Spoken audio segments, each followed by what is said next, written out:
Hello everyone, I am Ayushi and I am from Team 8, Hexa Strategist. Today we are here to present a Harvard Business Review article which was published in 1998 named The End of Corporate Imperialism.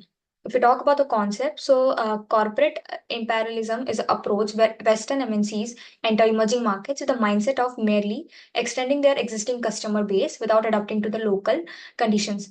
They do not change as per the local culture, needs, or conditions of the market they are entering into.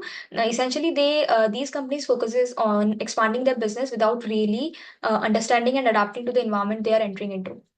Second, if we talk about the historical context, initially when MNCs first started looking at countries like China and India, they saw them as new places to sell their existing products without even being worried about how to change their product as per the needs and requirements of the market they are entering into. So MNCs initially viewed markets like China and India as new outlets for their existing products, which limited their success. If we talk about the thesis, so this article will mainly focus on the challenges these MNCs face and how to rethink their strategies to succeed in the. Now, moving forward, let's understand how corporates can move away from corporate imperialism and towards understanding the emerging economies so as to increase their revenue and their profit in such markets. They have to start with understanding the market dynamics in such emerging economies. The emerging economies are characterized by three-tier market pyramid with distinct consumer segments. The first and the topmost layer is the tier 1, that are the affluent classes of the consumers. They are influenced by the Western consumer behavior and consist of nearly 10% of the population. They resemble the purchasing power and behavior of the population in their home countries. Then we have tier 2, that is the price sensitive middle classes that consist of nearly 30% of the population. They have the largest purchasing power and can easily be targeted as the next or the grow as and when the MNCs grow in these emerging economies.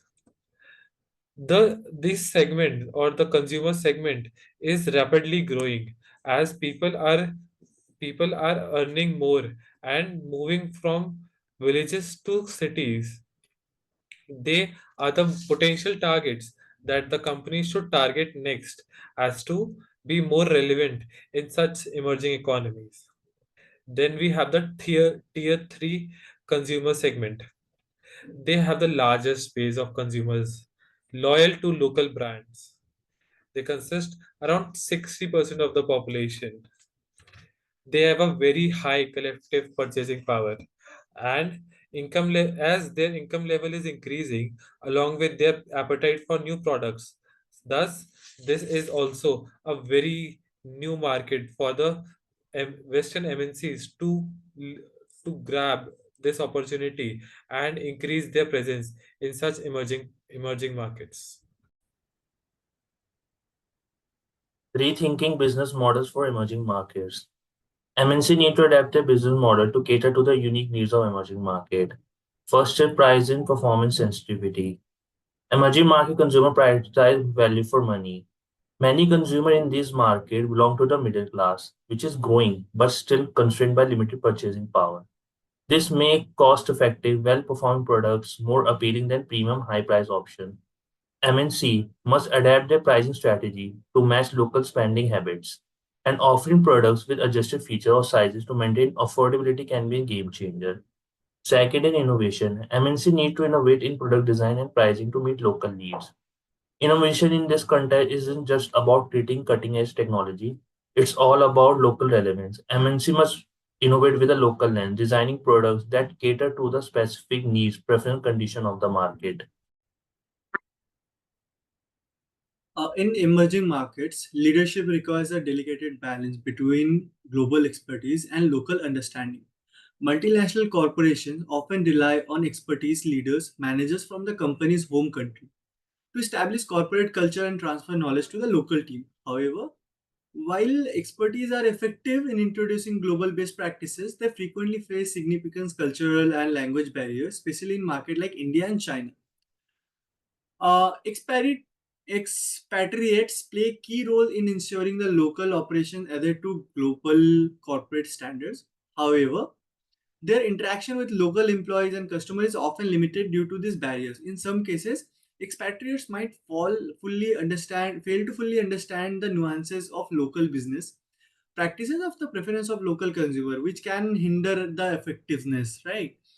But on the other hand, if you see companies increasingly recognizing the value of local leadership, particularly in market like India and China, where there is a strong pool of highly educated managers who have a strong, deep understanding of local customer business environment and consumer behavior. Indian manager, for instance, often speaks fluent English and well versed in global corporate culture. This makes them a highly capable of running local operations. However, there are challenges which relying solely on local leadership. Local managers, while having intimate knowledge of the market, may lack some voice or influence at the corporate headquarters as expatriates do, right?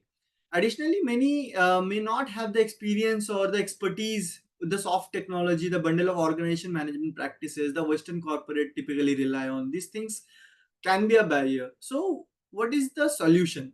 Successful companies often aim to combine both expertise and local leadership. This allows them to leverage on global expertise while meaning a strong connection to local markets. A growing trend in the use of expertise of local origin, such as Indian market who have worked abroad and returned to the local corporation. While strategy and bridge cultural gaps is to has its pitfalls. Managers returning after so many years abroad can be out of touch with the local culture and the developments happening on the local area, right? So what's the way out? Leadership in emerging markets requires a fine balance between the global and local insights.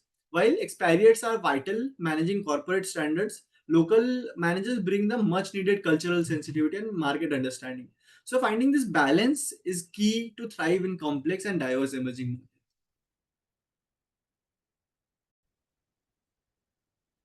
Thank you, Binoy. Now, looking at local partners, they provide the insights, experience, relatable names, and connections of local markets, while the MNCs provide the technology, patents, and global know how.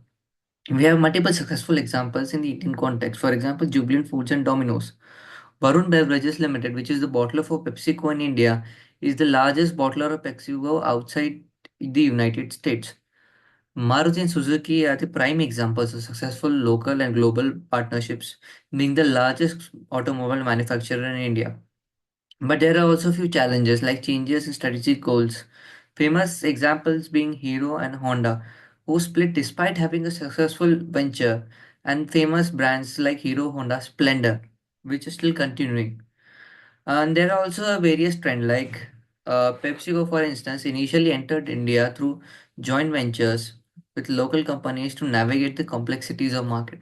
However, as it gains more experience and establishes a stronger presence, PepsiCo transitioned to a wholly owned subsidiary structure to maintain full control over its operations and adapt more quickly to local market dynamics. Now, moving on to Shrishti.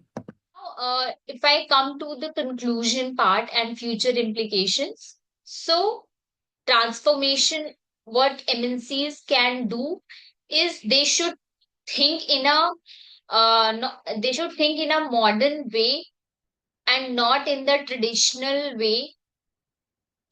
Uh, it will help them to innovate and decentralize their strategy. What could be the future outlook? MNCs must develop their new mindsets and business models to compete in a global economy where emerging markets play a central role. Thank you.